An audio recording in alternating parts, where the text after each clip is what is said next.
Yun no. At yun nga, ang project ko ngayong araw ay isang leg tattoo. At ang client natin ay isang farmer at nag-avail po siya sa akin ng 50% discount. At may pinasa sa atin ng ating client na design at ang balak niyang ipalagay sa kanyang legs ay isang Chicano style tattoo. Bali, dito ay nahirapan nga lang ako sa pagpapaliwanag sa design na ipinasa sa atin ng ating client dahil napakalabo po nung design na unang ipinasa niya sa akin. Kaya naghanap ako sa Pinterest ng parehas na design na ipinasa niya sa akin. Ang balak ko sana ay ako na mismo sana yung gagawa ng design na hindi parehas dun sa ipinasa niya. May mga part lang siguro na iibahin sana ako. Pero ang sabi ng ating client ay yun ang gusto daw niyang design na ilagay dun sa kanyang binti. Kaya yun, syempre, wala naman akong magagawa dahil yun naman ang kagustuhan ng ating kliyente. Kaya sinunod ko na lang yung gusto niya na yung mismong ipinasa niya, yun na lang yung ilalagay sa kanyang binti. Bali, ang size ng design ng ating boss ay nasa 11 inch by 5 inches yung lapad. Ito, nagsimula na po ako sa paglalining. Bali, inuna ko na po dito sa may part na baba. At bali, gumamit ako dito ng 7RL para sa lining. At inuunti-unti ko po siyang nilaliningan. Inuuna ko muna po yung paglalining. Tapos, susundan ko siya ng pag-shading. Bali, tatapusin ko na dito sa part na baba para hindi ko na siya babalikan mamaya. Kasi masakit na yan pag babalikan mo, kaya halos pinagsasabay ko na sila para wala nang balikat. Tsaka iwas sa pagpupunas na lang. Bali, ang technique ko dito sa pagpupunas ay halos pataas na lahat kapag natapos ko na dito sa part na baba. At para hindi na rin siya mabalik-balikan na mapunasan.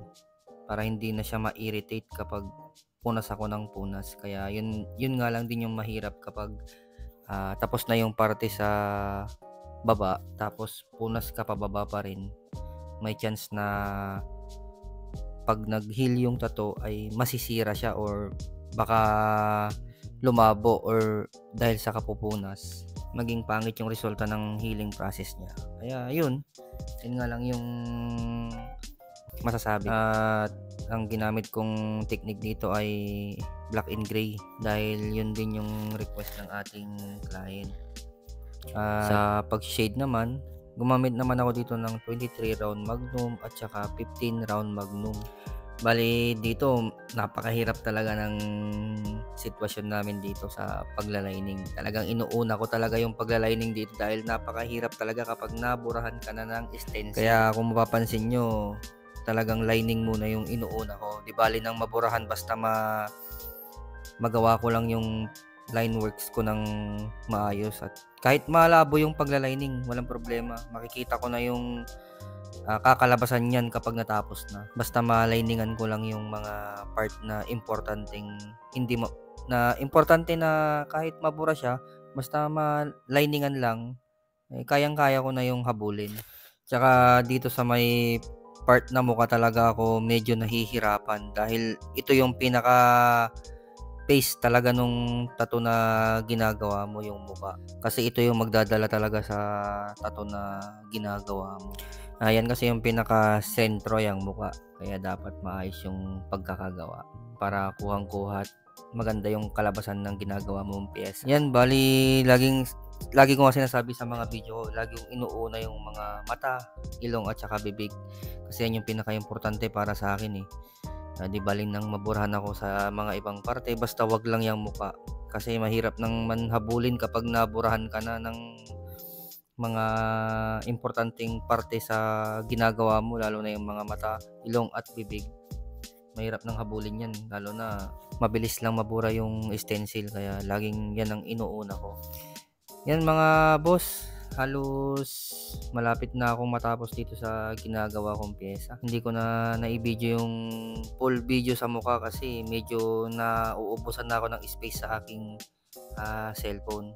Kaya pinapas forward ko na lang siya. Yan o mga boss, halos tapos na ako sa mata, sa ilong at saka sa bibig. Bali yung mga gilid, kamay at saka buhok na lang yung gagawin ko sa part na ito.